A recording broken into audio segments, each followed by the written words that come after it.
text, audio, and video news of the globe from Scientific Television. Don't forget to like, comment, and subscribe with us. Thank you. Now listen to the headline news. Adolescence lasts into 30s. New study shows 4 pivotal ages for your brain. Ukraine calls for Trump-Zelensky meeting in U.S. this week. Controversial U.S.-backed Gaza Humanitarian Foundation ends aid operations. Ethiopian volcano eruption sends ash to Delhi, hitting flight operations. U.S. presses Europe on rules for big tech companies. Thai woman's cremation stopped as knocking on coffin heard, temple staff say. Same-sex marriage must be respected throughout EU, top court tells Poland. Man jailed for rape of woman and assault on girls. Venezuela demands international airlines resume flights or else. Catholic bishop hits out at Nigeria's failure to rescue abducted schoolchildren. Now listen to the detailed news. Scientists have revealed that the human brain goes through 5 distinct phases in life, with key turning points at ages 9, 32, 66, and 83. Around 4,000 people up to the age of 90 had brain scans to study the connections between their brain cells. Researchers at the University of Cambridge found that the brain remains in the adolescent phase until our early 30s, when it reaches its peak. The study highlights that the brain is constantly changing in response to new knowledge and experiences, but these changes do not follow a smooth, continuous pattern. Ukraine's security chief Rustem Umerov has indicated plans to arrange a visit for President Volodymyr Zelensky to the U.S. this month, amid ongoing diplomatic efforts to end the war with Russia.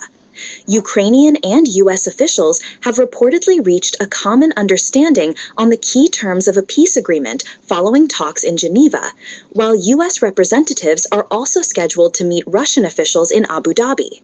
Meanwhile, fighting continues on the ground, with both Russia and Ukraine exchanging airstrikes that have caused multiple casualties and damage to residential and energy infrastructure in Kyiv and other regions.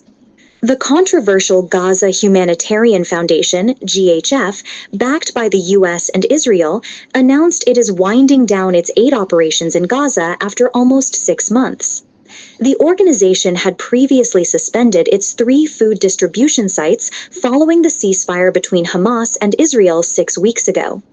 During its operations, GHF delivered 3 million aid packages, providing the equivalent of over 187 million meals to Palestinians.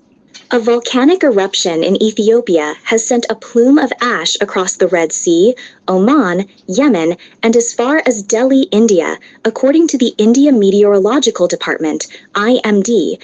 The eruption of the dormant Haile Gubi volcano began on Sunday, sending an ash column thousands of feet into the atmosphere. In India, several flights were canceled, delayed, or rerouted due to the ash, with the aviation regulator advising airlines to avoid affected areas.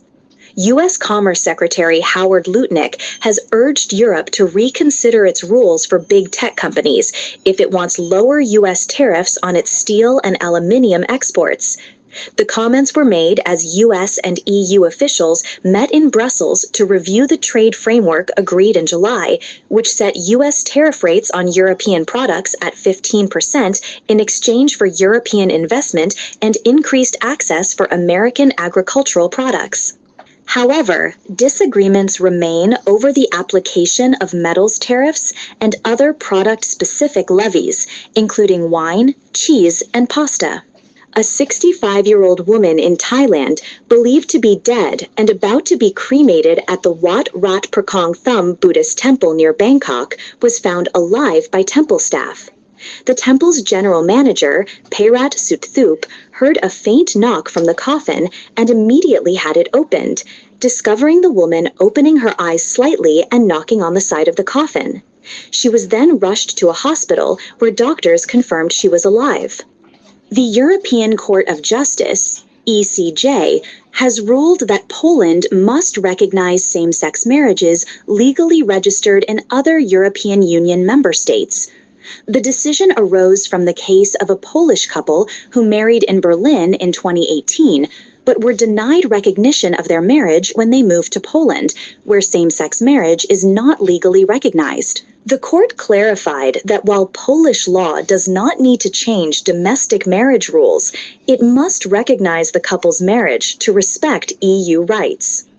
Jean Neville Wright, 40, from York, has been sentenced to 18 years in prison for historical sexual offenses against a woman and 4 girls, which occurred over a 15-year period between 1996 and 2011.